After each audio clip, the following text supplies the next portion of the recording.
नमस्कार मित्रों। भगवान कल्कि जी के जीवन पर आधारित यह दुर्लभ कथा जो आप देखने जा रहे हैं, कल्कि पुराण, जो महर्षि व्यास जी द्वारा आज से हजारों साल पहले अपनी दिव्य दृष्टि द्वारा संस्कृत भाषा में लिखी गई थी, को हिंदी में रूपांतरित कर आपके सामने प्रस्तुत किया गया है। अगर आप वाकई में भगवान कल्कि अवतार के बारे में सही और सत्य जानकारी प्राप्त करना चाहते हैं तो आप बिल्कुल सही जगह पर हैं। इस प्रस्तुति में हम जानने वाले हैं कि कब होगा कल्कि अवतार, कैसे होगा कलयुग का अंत, कल्कि अवतार की पहचान कैसे होगी, कौन होंगे 7 चिरंजीवी। तो दोस्तों, बिना कुछ देंगी के वीडियो को शुरू करते हैं। उससे पहले अगर अभी तक आपने हमारे चैनल को सब्सक्राइब नहीं किया तो कर दे, ताकि भगवान कल्कि जी की ऐसी ही जानकारी हमको और आपको प्राप्त होती रहेगी। हमारे पौराणिक ग्रंथों के अनुसार 4 युगों की मान्यता है: सतयुग, त्रेता युग, द्वापर युग और कलयुग। वर्तमान में कलिकाल अर्थात कलयुग चल रहा है। कहते हैं कि कलयुग में पाप अपने चरम पर होगा। हमारे पौराणिक ग्रंथों में इस युग में क्या क्या होगा या घटेगा यह स्पष्ट लिखा गया है, तथा इस बात का भी वर्णन मिलता है कि इस युग में जब कहीं भी प्रलय होगा तो सिर्फ हरि कीर्तन ही उसे बचा पाएगा। कलयुग का वर्णन करते हुए भगवान श्री कृष्ण कहते हैं कि कलयुग में ऐसे लोगों का राज्य होगा जो दोनों ओर से शोषण करेंगे, बोलेंगे कुछ और करेंगे कुछ, मन में कुछ होगा और कर्म में कुछ। इसी प्रकार कलयुग में ऐसे लोग रहेंगे जो बड़े ज्ञानी और ध्यानी कहलाएंगे। वे ज्ञान की चर्चा तो करेंगे लेकिन उनके आचरण राक्षसी होंगे। बद्धे पंडित और विद्वान कहलाएंगे, किंतु वे यही देखते रहेंगे कि कौन सा मनुष्य मरे और हमारे नाम से संपत्ति कर जाए। कलयुग का मनुष्य शिशुपाल हो जाएगा। कलयुग में मनुष्य मोह माया में ही बर्बाद हो जाएगा।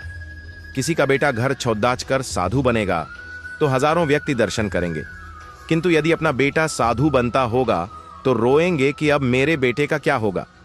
कलयुग में धनाढ़ लोग लड्डके लाड्डकी के विवाह में, मकान के उत्सव में, छोटे बड्डे उत्सवों में तो लाखों रुपए खर्च कर देंगे, परंतु पड़ोस में ही यदि कोई भूखा प्यासा होगा तो यह नहीं देखेंगे कि उसका पेट भरा है या नहीं।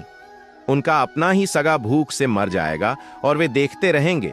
दूसरी ओर मौज, मदिरा, मांस, भक्षण, सुंदरता और व्यसन में पैसे उड़ा देंगे, किंतु किसी के 2 आंसू पहुंचने में उनकी कोई रुचि न होगी। मैं वासुदेव कृष्ण साधुओं की रक्षा करने के लिए, पापियों का संहार करने के लिए और धर्म को दोबारा स्थापित करने के लिए हर युग में बार बार अवतार लूंगा। मित्रों, महाभारत में अर्जुन से कहीं इस बात के पीछे छिपी हुई एक ऐसी कहानी जिसका राज शायद ही कोई जानता है, एक ऐसी भविष्यवाणी जो आज हमारी आंखों के सामने सच होती नजर आ रही है। आज हम एक ऐसे युग में जी रहे हैं जहां मर्यादा और धर्म की ताकत कम हो रही है और अधर्म, हिंसा और दुख का असर इस पृथ्वी पर बढ़ता जा रहा है। लेकिन जल्द ही एक ऐसा समय आएगा जब धरती अंदर से फटने लगेगी और आसमान से तेजाब बरसने लगेगा, मानो कलयुग अपना राक्षसी रूप दिखाएगा। और तब सफेद घोड़े पर सवार, आग से भरी तलवार लिए एक दिव्य योद्धा प्रकट होगा, जिसका उद्देश्य होगा इस अंधेरे का अंत करना, इस पाप से भरी दुनिया का खात्मा करना।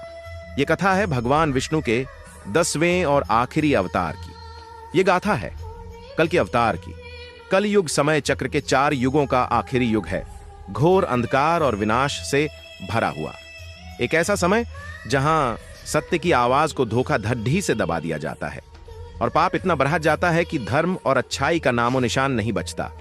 क्रूरता, लालच और हिंसा जैसी चीजें इंसान को अंदर से काला और खोखला बना देती है। सतयुग, त्रेता युग और द्वापर युग के बाद आज हम इसी कलयुग में जी रहे हैं। शास्त्रों की माने तो कलयुग की उम्र 4,32,000 है, जिसमें से 5,000 से ज्यादा साल बीत चुके हैं। और ऐसा माना जाता है कि कलयुग के पहले 10,000 साल कलयुग के किशोरावस्था के होंगे, जहां अच्छाई और धर्म की हल्की किरण बची होगी, जहां अभी भी देवी देवताओं को पूजा जाता होगा और धर्म का पालन होगा। लेकिन 10,000 सालों के बीतने के बाद ऐसा समय आएगा जब इंसानियत का घिनौना चेहरा सबके सामने आ जाएगा। कलयुग में मानव का मन नीचे गिरेगा, उसका जीवन पतित होगा।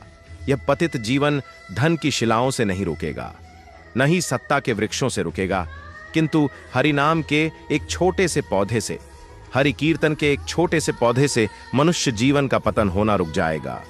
अपनी तुच्छ बुद्धि को ही शाश्वत समझकर कुछ मूर्ख ईश्वर की तथा धर्म ग्रंथों की प्रामाणिकता मांगने का दुस्साहस करेंगे। कल युग में थोड़े से धन से मनुष्यों में बद्धा घमंड होगा। स्त्रियों को अपने केशों पर ही रूपवती होने का गर्व होगा। कल युग में स्त्रियां धनहीन पति को त्याग देंगी। उस समय धनवान पुरुष ही स्त्रियों का स्वामी होगा। जो अधिक देगा उसे ही मनुष्य अपना स्वामी मानेंगे। उस समय लोग प्रभुता के ही कारण संबंध रखेंगे। बुद्धि धन के संग्रह में ही लगी रहेगी। सारा धन उपभोग में ही समाप्त हो जाएगा। कलयुग की स्त्रियां अपनी इच्छा के अनुसार आचरण करेंगी। हाव भाव भोग विलास में ही उनका मन लगा रहेगा। अन्याय से धन पैदा करने वाले पुरुषों में उनकी आसक्ति होगी। लोग बिना स्नान करे ही भोजन करेंगे। देव पूजा, अतिथि सत्कार, श्राद्ध और तर्पण की क्रिया कोई नहीं करेगा। कलयुग की स्त्रियां लोभी, नाटी, अधिक खाने वाली और मंद भाग्य वाली होंगी। कलयुग में राजा प्रजा की रक्षा न करके बल्कि कर के बहाने प्रजा के ही धन का अपहरण करेंगे। अधम मनुष्य संस्कारहीन होते हुए भी पाखंड का सहारा लेकर लोगों को ठगने का काम करेंगे। उस समय पाखंड की अधिकता और अधर्म की वृद्धि होने से लोगों की आयु कम होती चली जाएगी। उस समय 5, 6 अथवा 7 वर्ष की स्त्री और 8, 9 या 10 वर्ष के पुरुषों से ही संतान होने लगेंगी। मनुष्य की औसत आयु 20 वर्ष ही रह जाएगी। 5 वर्ष की उम्र में ही स्त्री गर्भवती हो जाया करेगी। 16 वर्ष में लोग वृद्ध हो जाएंगे और 20 वर्ष में मृत्यु को प्राप्त हो जाएंगे। इंसान का शरीर घटकर बौना हो जाएगा।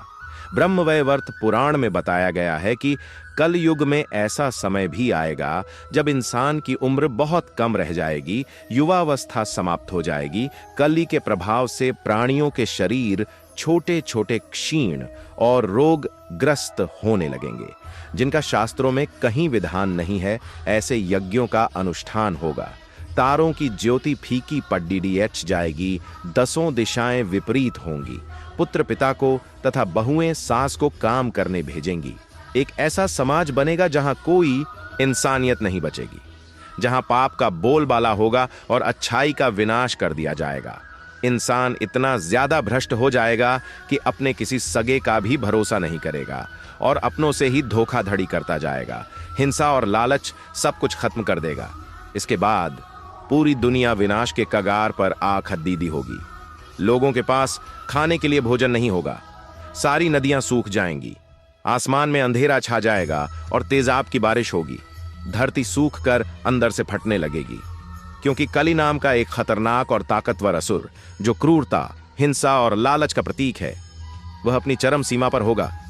अंधकार से भरा हुआ उसका काला रंग, उसकी चमद्दी जैसे खुदरी हुई, मुंह से निकालते हुए बद्धे बद्धे दांत और लालच से भरी हुई ज्वाला जैसी उसकी लाल जीभ, आग जैसी चमकती हुई उसकी आंखें और उसके शरीर से आती हुई भयानक बदबू।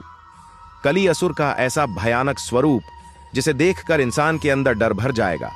कली का निर्माण क्रोध और लालच से हुआ है। कली भय, मृत्यु और याचना पर कब्जा कर सकता है। लालच, जलन और हिंसा इसके हथियार हैं। इनका इस्तेमाल करके वो लोगों को अपने वश में करता है और उन्हें अपना भक्त बनाता है। ऐसा माना जाता है कि कली आगे चलकर इतना खतरनाक हो जाएगा कि इंसान देवी देवताओं को छोड़ दियच कर कली की पूजा करने लगेंगे और हर तरह का पाप करने के लिए तैयार हो जाएंगे। गाय भी बकरियों की तरह छोटी और कम दूध देने वाली हो जाएगी। कलयुग के अंत में संसार की ऐसी दशा होगी कि अन्न भी नहीं उगेगा। लोग मछली मांस ही खाएंगे और भेद्दा व बकरियों का दूध पिएंगे। पुत्र पिता का और पिता पुत्र का वध करके भी उद्विग्न नहीं होंगे। अपनी प्रशंसा के लिए लोग बड्डी बड्डी बातें बनाएंगे, किंतु समाज में उनकी निंदा नहीं होगी। एक हाथ दूसरे हाथ को लूटेगा। कल युग में लोग शास्त्रों से विमुख हो जाएंगे। अनैतिक साहित्य ही लोगों की पसंद हो जाएगा। बुरी बातें और बुरे शब्दों का ही व्यवहार किया जाएगा। स्त्री और पुरुष दोनों ही अधर्मी हो जाएंगे। स्त्रियां पतिव्रत धर्म का पालन करना बंद कर देंगी और पुरुष भी ऐसा ही करेंगे। स्त्री और पुरुषों से संबंधित सभी वैदिक नियम विलुप्त हो जाएंगे। इसका असर उनके शरीर पर भी पड्डी डी डी डी ही हैगा। मनुष्य का शरीर धीरे धीरे एक भयानक रूप लेने लगेगा। उसकी शक्ल एक नरभक्षी राक्षस जैसी बन जाएगी। लोग किसी को भी मारकर उसका मांस खाएंगे। कली का असर इतना गहरा होगा कि चारों ओर विनाश का बोलबाला होगा। हर जगह चोरी, चकारी, लड्ढाई, झगड्डे और खून खराबा होगा। यह दुनिया अपने आप को पूरी तरह तबाह करने की कगार पर पहुंच जाएगी। और जब ऐसा होगा तब भगवान विष्णु अपना 10वां अवतार लेंगे और कल्कि के रूप में धरती पर जन्म लेंगे। देवदत्त नाम के सफेद घोड़े पर सवार, सूर्य की किरण जैसी चमक और हाथ में उज्जवल तलवार होगी। और उनके शरीर से उभरता हुआ एक तेज होगा। उनकी गहरी आंखें होंगी जिसमें ऐसी दृष्टि होगी जो किसी के भी दिल में झांक कर उसके अंदर की सच्चाई को देख लेगी। उनका चेहरा साक्षी होगा उनके दृढ़ संकल्प का। और उनका शरीर एक महान योद्धा जैसा होगा जो उनके बल और साहस का प्रतीक होगा। भागवत पुराण में लिखा गया है कि कल्कि इतने शक्तिशाली होंगे कि वह बड्ढी आसानी से लाखों की तादाद में दुष्टों का खात्मा कर पाएंगे। दुष्ट कली के पूरे राज्य को एक झटके में जलाकर राख कर देंगे। कल्कि पुराण में बताया गया है कि कलयुग खत्म होने से कुछ ही साल पहले वैशाख महीने की पूर्णिमा के 12 दिन बाद कल्कि का जन्म होगा। कल्कि का जन्म उत्तर प्रदेश के एक संबल नाम के गांव में होगा। कलयुग में भगवान कल्कि के पिता भगवान विष्णु के भक्त होंगे तथा उन्हें वेद और पुराण का भी ज्ञान होगा। उनके पिता का नाम विष्णु यश और माता का नाम सुमति होगा। राम अवतार की तरह कुल 4 भाई होंगे। भगवान कल्कि, सुमंत, प्रांजन और कवि ये सभी मिलकर धर्म की स्थापना करेंगे। भगवान कल्कि के 4 पुत्र और 2 पत्नियां होंगी। उनके पुत्रों के नाम जय, विजय, मेघमाल और बलाहक होंगे। और पत्नी लक्ष्मी रूपी पद्मा और वैष्णवी रूपी रमा होंगी। और उन सभी का उद्देश्य होगा कली का संहार करना, कलियुग का अंत करना और धर्म की पुनः स्थापना करना। कल्कि मानव का अवतार लेकर आएंगे, लेकिन उनका रूप एक योद्धा जैसा होगा। ऐसा माना जाता है कि कल्कि अवतार की मदद करने के लिए 7 चिरंजीवी आएंगे जो सदियों से अपना कर्म पूरा करने का और कल्कि अवतार से मिलने का इंतजार कर रहे हैं। और वो 7 चिरंजीवी है हनुमान, वेदव्यास, परशुराम, राजा बलि, अश्वत्थामा, विभीषण और गुरु कृपाचार्य। वेदव्यास गुरु कृपाचार्य और अश्वत्थामा भगवान कल्कि के पैदा होने के समय ही उनका दर्शन करने जाएंगे और वही उनका नामकरण करेंगे। इसके अलावा परशुराम उन्हें अपनी शरण में वलेंगे और उन्हें वेद, पुराण, अस्त्र शस्त्र आदि 64 कलाओं की शिक्षा देंगे। इसी तरह ये सारे चिरंजीवी किसी न किसी तरीके से कल्कि अवतार का उद्देश्य पूरा करने में उनकी मदद करेंगे। और इसी तरह कली के संहार की तैयारी होगी। जब युद्ध का समय आएगा उस दिन आकाश में बादल गरजेंगे, पूरी पृथ्वी पर सन्नाटा फैल जाएगा। ऐसा लगेगा मानो सब कुछ रुक गया हो।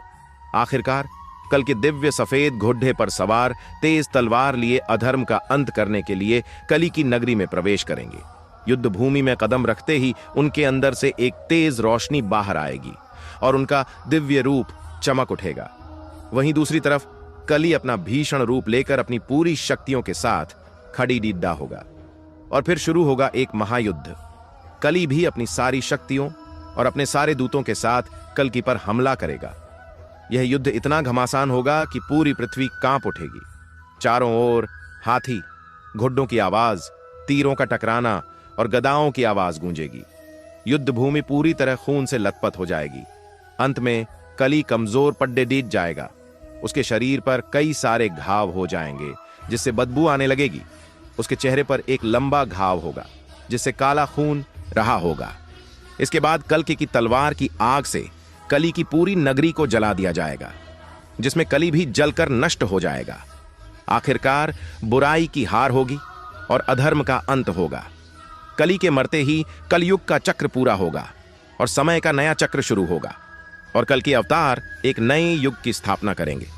मित्रों, ऐसा माना जा है कि जयपुर के कल्कि मंदिर में बने उनके घोड़े की मूर्ति धीरे धीरे जिंदा हो रही है। मंदिर बनाते समय किसी तरह से इस मूर्ति के आगे वाले बाएं पैर पर एक घाव का निशान बन गया था। वह निशान कब और कैसे बना यह कोई नहीं जानता, लेकिन लाख कोशिश करने के बावजूद भी उस घाव को भरा नहीं जा सका और उसे वैसे ही छोड़ दिया गया। हैरानी की बात यह है कि वह घाव धीरे धीरे समय के साथ भारत जा रहा है और ऐसा माना जाता है कि देवदत्त धीरे धीरे जिंदा हो रहा है अपने स्वामी भगवान कल्कि के इंतजार में। जिस दिन यह घाव पूरा भर जाएगा उसी दिन देवदत्त जिंदा हो जाएगा और वही दिन होगा जब कल्कि अवतार का जन्म होगा। कुछ लोगों का यह भी मानना है कि यह घाव जल्दी जल्दी भर रहा है क्योंकि मानव समय से पहले ही अपनी बुराई की सीमा पार कर रहा है और कल्कि समय से पहले ही धरती पर आ जाएंगे। अंत में इस घोर कलिकाल से बचने का एकमात्र तरीका यह है कि व्यक्ति को वेदों की ओर लौट आना चाहिए और हर समय हरि कीर्तन करके खुद को सुरक्षित रखना चाहिए।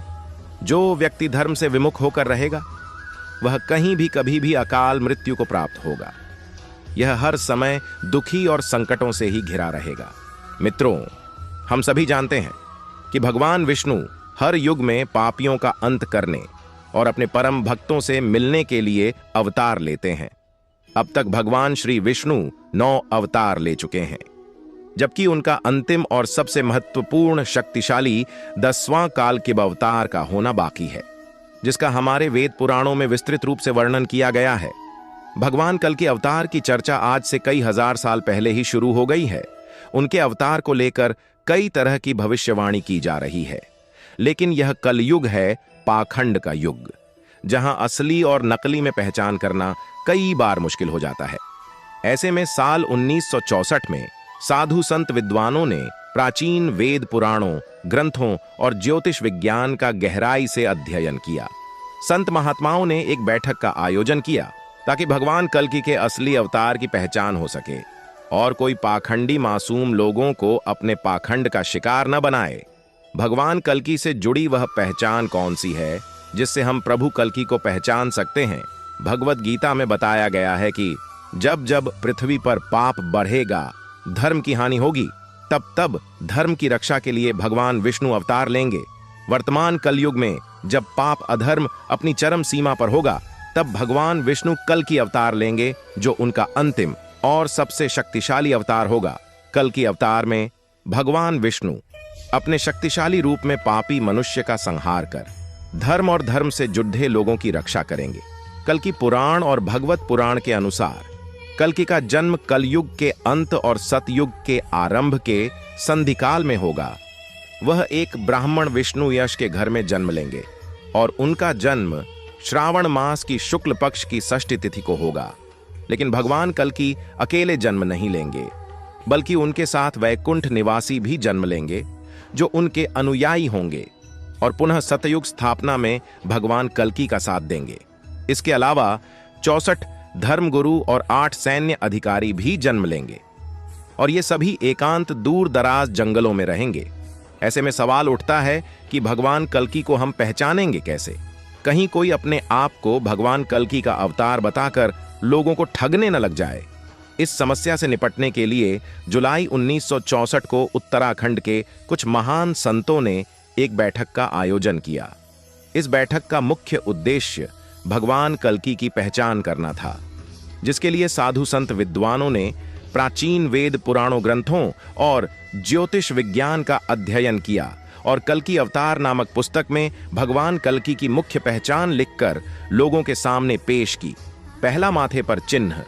कल्कि अवतार पुस्तक के अनुसार भगवान कल्कि के माथे पर एक चिन्ह होगा जो चंद्रमा के आकार का होगा। दूसरी निशानी है गले पर चिन्ह।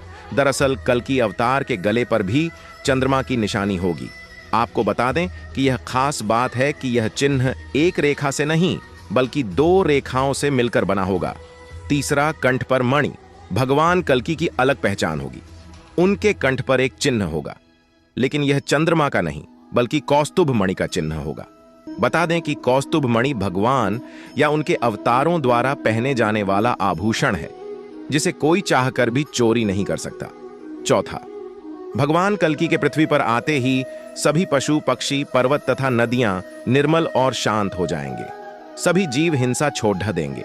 सभी देवता श्री हरि का स्वागत करने के लिए उपस्थित होंगे।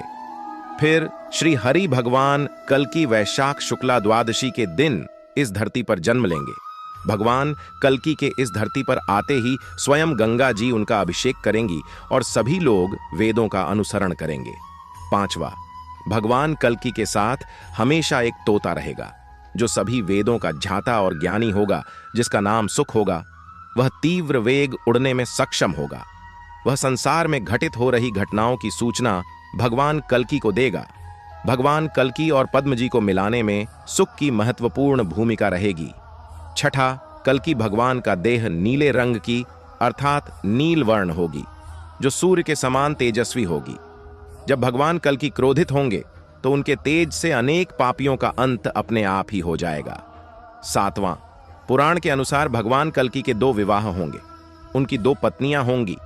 पहली पत्नी लक्ष्मी रूपी पद्मा और दूसरी माता वैष्णव देवी रूपी रमा। 8वां, नामकरण। भगवान कल्कि जब अवतार लेंगे तो उनका नाम कल्कि नहीं होगा, बल्कि उनका बचपन का नाम चक्रधर होगा। 9वां, जन्म कुंडली। भगवान कल्कि की जन्म कुंडली में भी हमें असली और नकली कल्कि अवतार के बारे में पता चलेगा।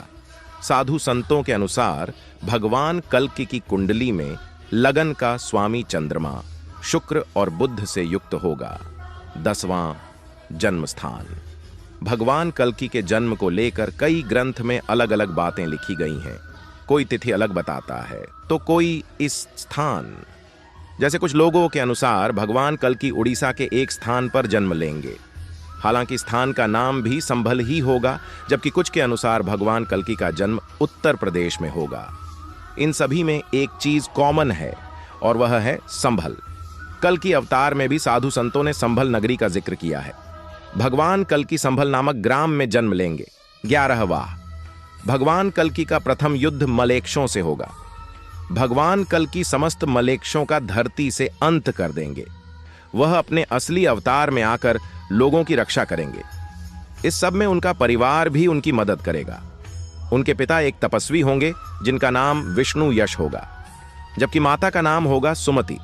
इसके अलावा उनके भाई भी होंगे जिनके नाम सुमंत, प्राग और कवि बताए गए हैं। 12वां, संगठन के स्वामी भगवान कल्कि को एक बड्ढे संगठन का स्वामी बताया गया है। धरती पर रहते हुए वो इस संगठन को नेतृत्व देंगे और उनके संगठन की पहचान होगी पीला रंग। पीला रंग सिर्फ संगठन ही नहीं, बल्कि कल्कि जी के पूरे जीवन में पीले रंग का बड्ढा ही महत्व देखने को मिलेगा। भगवान कल्कि वस्त्र भी पीले रंग के ही पहनेंगे और पीले रंग को ही ज्यादा महत्व देंगे। 13वां, भगवान कल्कि के पास अद्भुत शक्तियां होंगी। वह सर्वोच्च शक्तियों के मालिक होंगे। प्रकृति पर उनका कंट्रोल होगा और प्रकृति उनके अनुसार ही काम करेगी। उनके पास विशेष ज्ञान होगा जिससे वह पूरी दुनिया को हैरान कर देंगे। उनके ज्ञान के सामने खुद को भी सबसे ज्ञानी बताने वाले नतमस्तक हो जाएंगे। त्रेता युग में भगवान श्री राम विष्णु जी के 12 कलाओं, जबकि द्वापर में भगवान श्री कृष्ण 16 कलाओं के अवतार थे और कल युग में भगवान कल्कि विष्णु जी के 64 कलाओं के अवतार होंगे। इससे आप अंदाजा लगा सकते हैं कि वह कितने शक्तिशाली होंगे। भगवान कल्कि का जन्म भले हिंदू धर्म में होगा, लेकिन वो सभी धर्मों में पूजे जाएंगे। मित्रों, आज की कथा में बस इतना ही। मिलते हैं नई जानकारी के साथ। जय श्री कल्कि भगवान।